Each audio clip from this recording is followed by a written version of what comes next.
Bonjour à tous et bienvenue pour ce deuxième épisode de la semaine sur les gestes informatiques qui font du bien à la planète. On a vu hier le rappel mathématique, tout ça, les gigas, les mégas, les terras, tous ces trucs-là, la différence entre un million et un milliard, on a vu. On revient pas. Et puis si vous débarquez sur cette vidéo, je vous invite à cliquer sur le lien qui vous permet de retourner à la chaîne et vous allez voir, il y a une vidéo qui s'appelle Sharp 003 E1, les gestes. Et celle que vous êtes en train de regarder s'appelle Sharp 003 E2, les gestes. C'est assez simple. Alors, revenons à nos moutons. On a dit qu'aujourd'hui on parlerait de ranger ta chambre. Alors, pas tout à fait, puisque là sur le coup ça va être ton disque dur. On va partir sur la gestion des fichiers en informatique.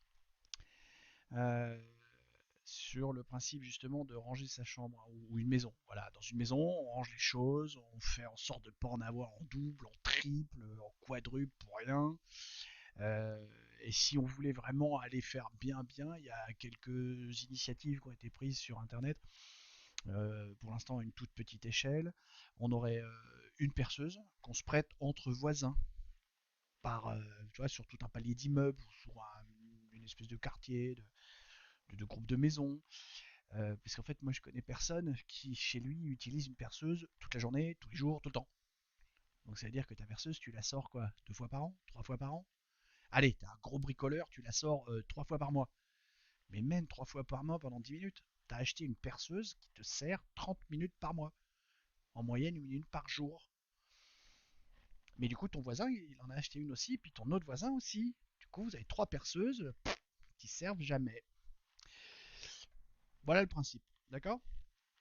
On pourra faire justement aussi des vidéos là-dessus, ça pourra sortir dans les sujets. Ou alors vous allez dans la page agenda et puis en commentaire vous marquez ce que vous avez envie d'avoir. Un fichier informatique c'est pareil. Ça sert à rien, mais alors à rien, d'avoir 3, 4, 5, 10 fois la même version du fichier. D'accord? Enfin 10 copies, 10 copies du fichier. Euh, pour prendre un exemple, justement, je vais prendre un exemple qui va étayer tout le reste de la vidéo pour vous permettre de bien comprendre ce qui se passe avec un fichier informatique.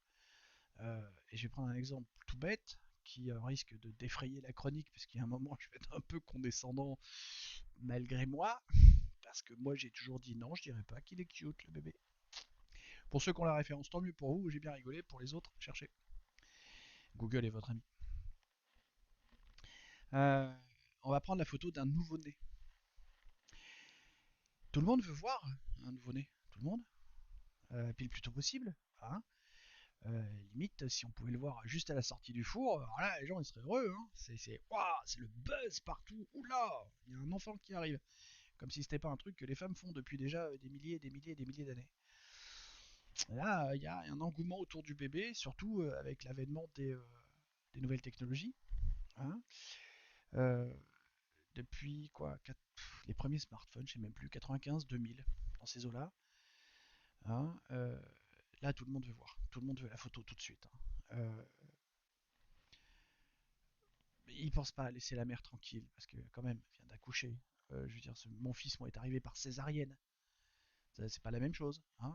Quand on vous prend votre femme de la salle de travail, qu'on vous parle pas parce que vous êtes le mari, vous servez à rien. Vous avez servi pour être géniteur, mais vous êtes posé dans un coin. Et là, on prend le lit, on emmène la bonne femme avec le gamin dedans, et puis vous comprenez que c'est en train de mal se passer, c'est pour ça que ça arrive à une césarienne, et puis on vous laisse tout seul sur un tableau au milieu de la pièce, et il n'y a plus personne. Et là, ça faisait 4 heures que vous étiez là, et puis vous avez enfin compris que ça se passait mal, et puis que ça se passe vraiment mal. Mais c'est pas grave. Hein. 3 heures après, le gamin est démoulé, on veut la photo tout de suite. Bon, alors ça va, moi j'ai veillé au grain. Il n'y en a pas un qui a approché de la mer pendant 2 jours, enfin on a laissé tranquille. Bref, depuis qu'on a les smartphones, c'est bah tu veux pas prendre une photo avec ton téléphone et nous l'envoyer? Et c'est là que le problème commence. En dehors des problèmes de société, de morale, de ce qu'on aime ou pas avec les enfants, c'est là que le problème commence. Parce que la réponse qu'on pourrait faire, c'est bah si voyons, je viens de faire une séance de 14 heures de travail parce que le bambin était juste un poil de travers, mais je la pêche, tout va bien. je vous fais un plein cadre avec arrière décoré sur fond vert, enfin la totale. Non, non, stop, ça se passe jamais comme ça. Donc revenons sérieusement 2 minutes. Hein, on va se calmer sur ce genre de bêtises parce que là, faut. Et puis surtout, j'ai envie de dire, dites-moi que vous connaissez pas quelqu'un qui s'est arrivé. Alors, on va revenir justement sur cette photo. Maintenant que malgré tout, elle a été prise. Euh, la photo, comme tout élément informatique, c'est un fichier. Hein. Le fichier photo va partir vers 5, 10, 15 personnes à partir du téléphone. Hein, on va dire que c'est le père qui s'y est collé, la mère a pris le gamin, ou la gamine, hein, a pris la pause, le père il a fait clic, puis après il a fait tic, tic, tic, tic, tic, tic, pim. Et en quelques clics de doigts, il a envoyé ça à 15 personnes. Ok. Ça veut dire que la photo, elle existe dans le téléphone. D'accord. Puis, sur les 15 téléphones qui viennent de la recevoir. Ok. Commencez à voir où je vais en venir. Alors, je dis 15 comme ça. Partons d'une famille classique. Les parents du bébé ont chacun 2 parents, un frère ou une sœur, et chacun 2 meilleurs copains. Ok. On est à peu près, hein, je pense qu'on est bon, on est à peu près ceux qui n'ont pas de frère, ils le donnent à l'autre, machin, et les copains pareil. Ça fait 10 destinataires de base, plus la photo d'origine, 11 stockages du même fichier. Ensuite, nous allons voir les parents ou frères ou copains qui vont partager cela avec des proches à eux. Et parfois avec des gens que les parents du bébé ne préféreraient pas. Du coup, on multiplie encore le nombre d'occurrences du fichier. Toujours le même. Le stockage d'un fichier photo, pour peu que vous ayez activé une ou deux options, se retrouve sur un cloud ou deux et sera répliqué par le service de cloud, par le prestataire pour des raisons de sauvegarde et de sécurité. Donc on va multiplier tout cela par 2 ou 4 en fonction des options de sauvegarde. Multiplié par les 15 de base. Hein. Ouais, ça commence à faire beaucoup. Et voilà, nous avons pris une photo d'un tout petit bébé tout mignon qui génère des larmes sur les joues des vieilles mamies tellement il choupinait. Cette photo existe en 50 voire 120 exemplaires. Et oui, autant que ça. Et on ne parle que d'une seule photo. D'accord. On ne parle que d'une seule photo qui a été prise presque de force à la maternité par un couple de parents exténués par l'accouchement. Et là, c'est moi qui pleure parce que je sais tout ce qui se passe au niveau planétaire avec cette photo. Et je sais qu'on ne prend pas qu'une seule photo du nouveau-né quand c'est comme ça. Donc on multiplie, et on multiplie, et on multiplie. Alors, c'est extrêmement compliqué de trouver un ou plusieurs chiffres valables pour illustrer la consommation qui va être faite avec une photo stockée. La consommation électrique, s'entend, hein. Parce que j'ai cherché un peu, j'ai mis quelques, comment ça s'appelle, quelques sources de tout ce que j'ai travaillé, enfin les sources les plus importantes. J'ai vraiment cherché, et pour trouver unitairement de dire un octet sur un disque dur, ça consomme tant de watts, j'ai pas trouvé.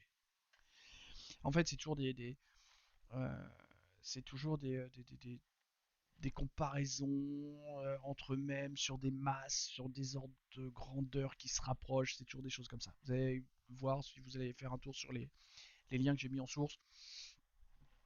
Vous allez voir, c'est assez compliqué. Mais ce qu'il faut, c'est garder le principe. On a pris une photo qui est déjà répliquée, dupliquée euh, une centaine de fois au moins sur un couple standard.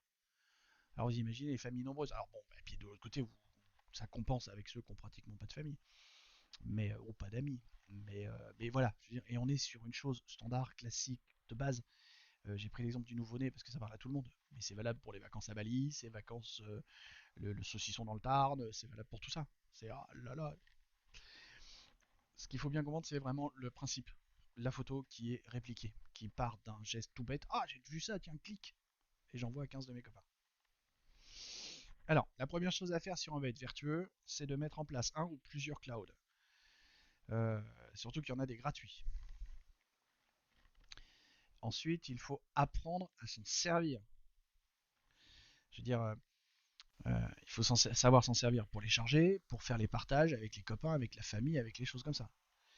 Parce que si la photo du nouveau-né est prise et qu'elle est stockée sur le cloud et ensuite partagée, chaque personne qui va la recevoir reçoit le lien et que le lien vers cette photo. D'accord? Il ne reçoit pas les 4 mégaoctets de photos à chaque fois. Il reçoit quelques octets pour définir le lien. Ça fait des différences. Hein, vous vous rappelez sur la vidéo d'hier, hein, les mégaoctets, c'est des millions d'octets. Une photo moyenne, clac, que vous prenez avec votre appareil, tourne autour de 4 mégaoctets. On pourrait dériver après sur le fait de dire bah, vous n'êtes peut-être pas obligé de faire des photos 4K de folie pour tout. Alors pour le nouveau-né qui vient d'arriver, une très belle photo que vous allez exposer quelque part sur votre réseau social parce que vous en êtes fier. Même si moi je fais pas ça, ça me dépasse de faire ça, mais pourquoi pas une seule. Le restant de vos photos, vous n'êtes pas obligé de défoncer du 4K à mort, surtout que bah, des gens qui ont une télé 4K, il n'y en a pas tant que ça. Et tout le temps que vous n'avez pas une télé 4K pour voir la photo, bah, ça ne sert à rien de la prendre en 4K. C'est ça aussi qu'il faut comprendre. Parce que la photo prise en 4K, c'est pas 4 mégas la bête. Hein, on est à 15 voire 20 mégas. La même. Donc, le cloud, c'est assez important pour ça. Il faut bien le gérer et apprendre à le gérer. Je veux dire, ça vous vient pas à l'idée de monter dans une voiture ou de monter sur une moto si vous n'avez pas le permis. Bah, un ordinateur, c'est un peu pareil. Un cloud, c'est pareil. Le cloud, il y a plein de tutos sur Internet qui traînent pour apprendre à vous servir de certains clouds. Il y a les documentations des clouds que vous utilisez. Hein. On parle de Google Doc, on parle de OneDrive pour les deux plus gros, on parle de Dropbox, on parle de ces choses-là. Et qui vous permettent justement de partager. Et au lieu de partager le fichier et de répliquer, vous partagez le lien vers le fichier. Et en plus, comme je disais, votre photo de votre nouveau-né, si vous voulez pas que le vieux tonton ronchon que vous aimez pas du tout voit la photo, bah lui vous le bloquez dans votre cloud. Comme ça lui verra pas la photo. Ou en tout cas pas sur son téléphone, ni sur son ordinateur. Le cloud apporte un peu de sécurité aussi. Conclusion, ne partagez pas vos fichiers en envoyant une copie. Envoyez un lien vers le fichier que vous avez stocké quelque part dans un cloud essentiellement. Prenez le temps de vous former, comme j'ai dit. Hein. Vous montez pas dans une voiture, vous montez pas sur une moto si vous savez pas conduire, si vous n'avez pas le permis. Bah, un cloud, c'est pareil. Et plus globalement, un ordinateur, c'est pareil. Euh, Là, je viens de vous faire tout le laïus autour de cette photo de nouveau-né et de sa réplication. C'est valable pour n'importe quoi. Euh, c'est vrai que j'ai pas le temps d'aborder le. Enfin, j'ai pas le temps. Si, je peux le prendre, mais du coup, la vidéo va être trop longue. Mais c'est valable pour les fichiers professionnels. Demain, demain, pour la vidéo de demain, on va parler un peu des mails, mais on reviendra aussi sur l'utilisation des fichiers dans un univers professionnel. D'abord parce que les mails, ce sera des gestes beaucoup plus professionnels que perso, et encore que, même au niveau perso, ça sert. Mais on reviendra sur la duplication des fichiers en environnement professionnel, puisque là, c'est l'explosion. L'explosion, c'est tout et n'importe quoi. Voilà, j'espère que ça vous a intéressé. Euh, J'espère que bah, j'ai réussi à être assez court en one try. Normalement, j'ai pas besoin de découper, j'ai pas besoin de faire d'incrustation. Donc du coup, je prends vraiment quelques secondes pour vous souhaiter une bonne continuation. Prenez soin de la planète, prenez soin de vous et à ciao.